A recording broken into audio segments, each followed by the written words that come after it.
Hello everyone, मेरा नाम doctor Rahul Chandola है। मैं heart and lung transplant surgeon हूँ। करेंटली मैं मैक्स हॉस्पिटल में यूनिट हेड हूँ।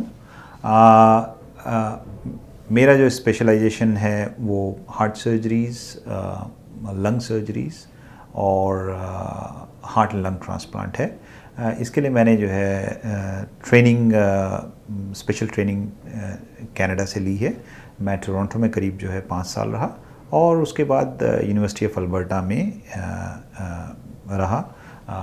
ओवरऑल 6 इयर्स मैंने जो है टोरंटो और अल्बर्टा में ट्रेनिंग ली, जिसमें मैंने heart failure, heart transplant and lung transplant में जो है स्पेशलाइज्ड ट्रेनिंग की। और वहाँ से वापस आने के बाद मैंने चेन्नई में एक हॉस्पिटल ज्वाइन किया, जहाँ हमने जो है हार्ट लंग ट्रांसप्लांट प्रोग्राम को डेवलप किया।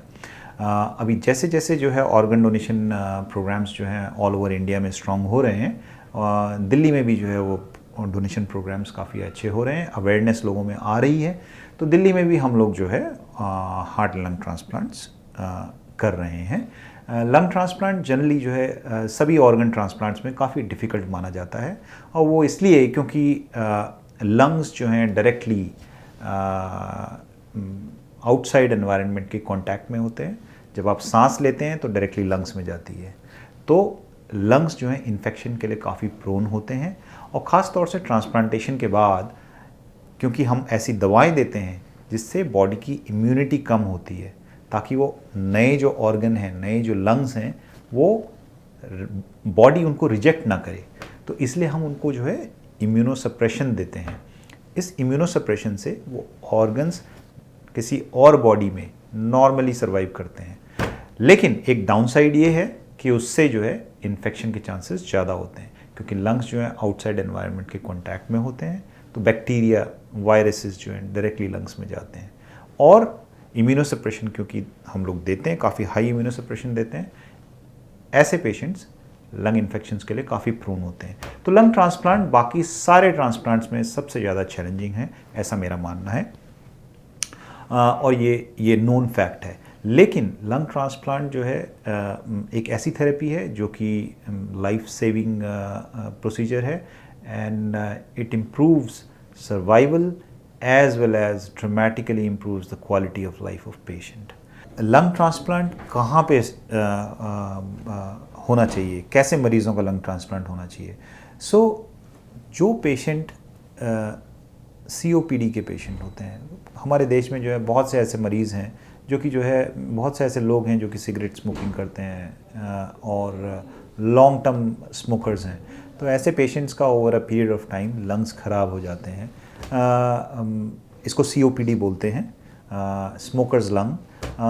ग्रेजुअली ऐसे मरीज़ों को ऑक्सीजन की ज़रूरत पड़ती है और ऑक्सीजन रिक्वायरमेंट अनफॉर्चुनेटली बढ़ता जाता है। ये पेशेंट्स जो हैं इतने डेबिलिटेटेड होते हैं कि चलने फिरने में भी इनकी सांस फूलती है, चलने फिरने में इनको जो है ऑक्सीजन की ज़रूरत पड़ती है। ऐसे पेशेंट्स जो COPD के मरीज़ हैं, लॉन्ग टर्म ऑक्सीजन पे हैं, और आप जो है उनकी क्वालिटी ऑफ लाइफ देखें तो बहुत मिजरेबल होती है। ज़्यादा कुछ काम नहीं कर पाते, घर पे ही रहते हैं, इवन वॉशरूम जाने के लिए भी उनको ऑक्सीजन सिलेंडर कैरी करना पड़ता है।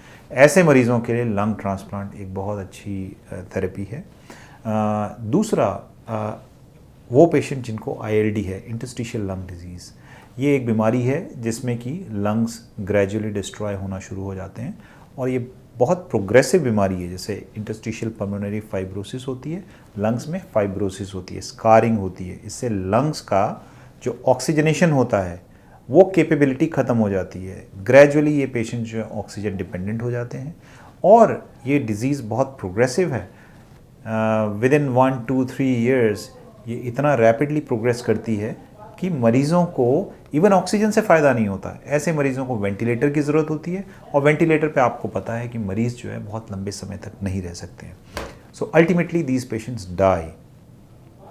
और इन पेशेंट्स के लिए अभी तक जनरली फिजिशियंस बोलते थे कि जो है अब कुछ नहीं हो सकता, आप ऑक्सीजन जब तक आपका चलता है आप चलाते रहिए, और you have to just pray कि ये डिज़ीज़ प्रोग्रेस ना करे।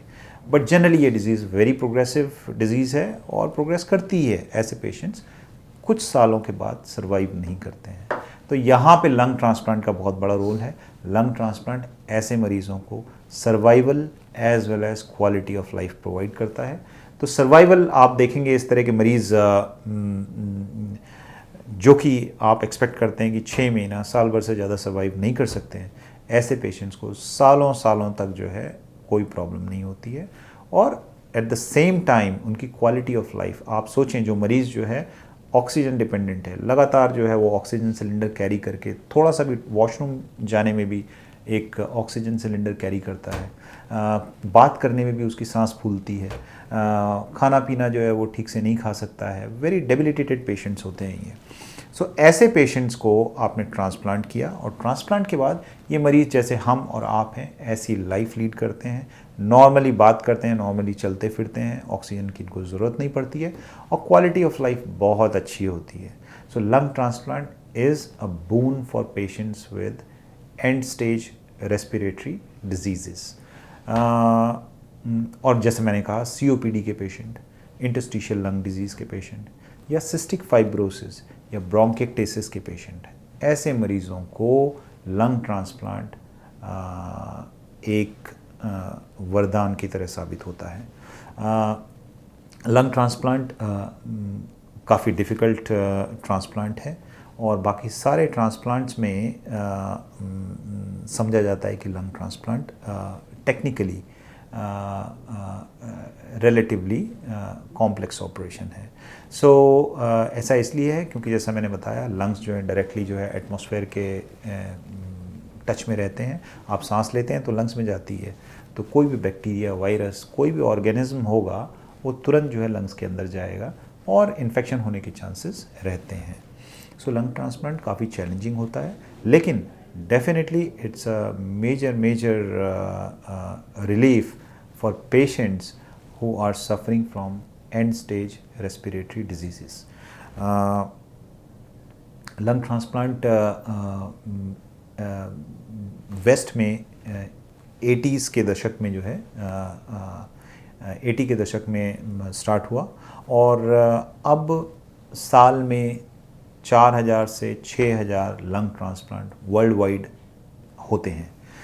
इंडिया में लंग ट्रांसप्लांट्स जो हैं 2010-11 में स्टार्ट हुए और अब lung transplants well developed programmes हैं इंडिया में जहाँ पे लंग ट्रांसप्लांट्स हो रहे हैं। सो मैं जहाँ चेन्नई में था हॉस्पिटल में, वहाँ पे हम लोगों ने जो है लंग ट्रांसप्लांट प्रोग्राम डेवलप किया था।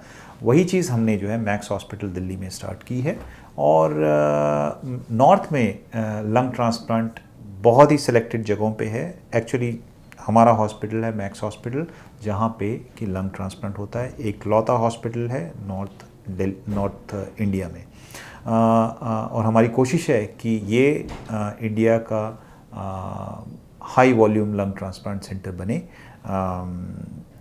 और अब क्योंकि लोगों में ऑर्गन डोनेशन के लिए अवेयरनेस काफ़ी अच्छी आई है नॉर्थ में और ऑर्गन डोनेशन प्रोग्राम्स जो हैं यहाँ पे जो है अच्छे डेवलप हो रहे हैं, तो डेफिनेटली लंग ट्रांसप्लांट भी एज अ स्पेशलिटी बहुत अच्छा वेल डेवलप्ड प्रोग्राम होगा, ऐसा हमारा मानना है।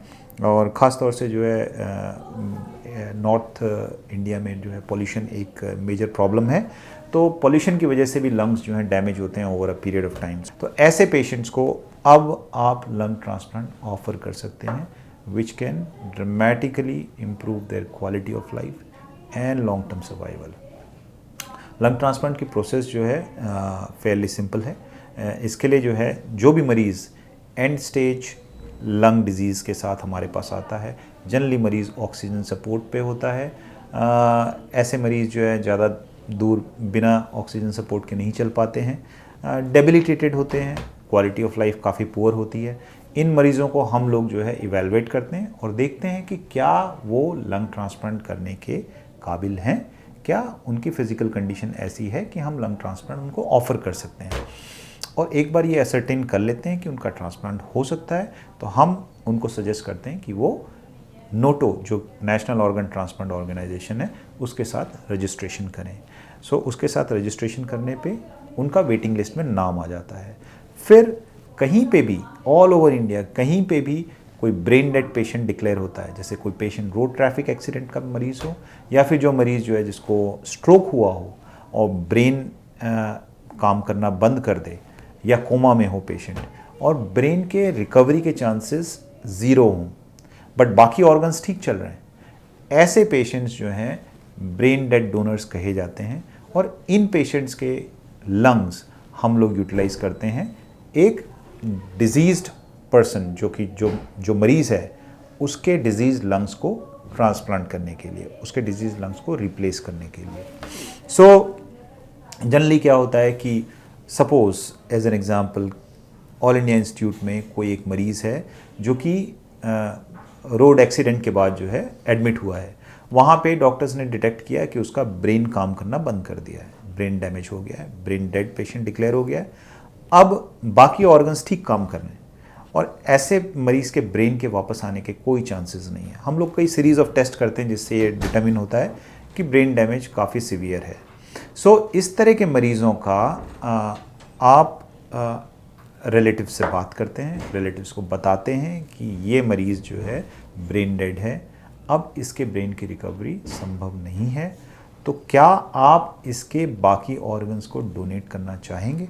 अगर फैमिली एग्री करती है तो उसके बाद आप जो है ये प्रोसेस स्टार्ट करते हैं जिसमें कि वो फिजिशियन, जैसे एम्स में जो फिजिशियन होंगे वो नोटो जो नेशनल ऑर्गन ट्रांसप्लांट ऑर्गेनाइजेशन है, ये गवर्नमेंट रन ऑर्गेनाइजेशन है जिसको नोटिफाई करते हैं और नोटो एक वेटिंग लिस्ट मेंटेन करता है और वही नोटो जो है बाकी सारे जो लंग ट्रांसप्लांट प्रोग्राम्स हैं उनको इन्फॉर्म करेगा कि हमारे एक मरीज़ जो कि ब्रेन डेड मरीज़ है, एम्स में जो है मरीज़ है, आप आइए और आके जो है ऑर्गन को इवेलुएट करिए। आप अगर आपको लगता है कि ये लंग ट्रांसप्लांट करने लायक है तो आप इसको हार्वेस्ट कर सकते हैं। सो वेटिंग लिस्ट के हिसाब से वो अलग अलग हॉस्पिटल्स को इन्फॉर्म करते हैं। सो जिस हॉस्पिटल का नंबर होगा, जिस मरीज़ का वेटिंग लिस्ट में ऊपर नाम है, उसको वो ऑर्गन एलोकेट होता है, वहाँ से एक टीम जाती है और जाके डोनर हॉस्पिटल में वो ऑर्गन हार्वेस्ट करती है, लंग्स को हार्वेस्ट किया जाता है और वहाँ से वो ऑर्गन को वापस रेसिपिएंट हॉस्पिटल में लाया जाता है और इस ट्रांसपोर्ट को एक ग्रीन कॉरिडोर बनाया जाता है। ग्रीन कॉरिडोर ऐसा होता है कि क्योंकि ऑर्गन को जब भी आप लंग्स को जो है हार्वेस्ट करते हैं, वहाँ से लेके जब तक आप ट्रांसप्लांट करते हैं, वो टाइम बहुत ज़रूरी है, हमको टाइम सेव करना बहुत इंपॉर्टेंट है। तो वो टाइम सेव करने के लिए जो है ग्रीन कॉरिडोर बनाया जाता है। इसमें जो है प्रशासन की मदद ली जाती है, पुलिस की मदद ली जाती है और वो लोग जो है पूरे ट्रैफिक को हॉल्ट करते हैं और एक कॉरिडोर बनाया जाता है जिसमें कि आपकी एम्बुलेंस बिना किसी रुकावट के जो है डोनर हॉस्पिटल से रेसिपिएंट हॉस्पिटल तक पहुंचती है। सो जैसे जो नॉर्मली जो है जो डिस्टेंस 1.5 घंटे में 2 घंटे में ट्रैवल होगा, वही डिस्टेंस आप 20 मिनट में 15 मिनट में जो है ग्रीन कॉरिडोर की मदद से ट्रैवल कर सकते हैं और फिर रेसिपिएंट हॉस्पिटल में आने के बाद उस ऑर्गन को ट्रांसप्लांट किया जाता है। ये मरीज़ जनरली लंग ट्रांसप्लांट के मरीज़ जनरली हॉस्पिटल में आईसीयू में ऑपरेशन के बाद आईसीयू में आते हैं। आईसीयू में करीब 1 से 2 हफ्ते तक रहते हैं और उसके बाद जैसे जैसे उनकी कंडीशन स्टेबल होती है उनको वार्ड में भेजते हैं। तो हॉस्पिटल स्टे करीब जो है 3 हफ्ते से 4 हफ्ते होता है और उसके बाद फिर इनको डिस्चार्ज किया जाता है और ये नॉर्मल अपनी लाइफ लीड करना शुरू करते हैं। ऑपरेशन के 1.5 से 2 महीने के बाद जैसे आप और हम हैं वैसे ही लाइफ ये लोग लीड करते हैं। और रेगुलर फॉलोअप्स में जो फॉलोअप जो है इनिशियली मंथली फॉलोअप होता है 3 महीने तक और 3 महीने के बाद वो हर 3-3 महीने में आके जो है डॉक्टर से मिलेंगे और अपना चेकअप कराएंगे। So relatively simple, fairly simple process है लंग ट्रांसप्लांट के मरीज़ों को फॉलोअप करने का।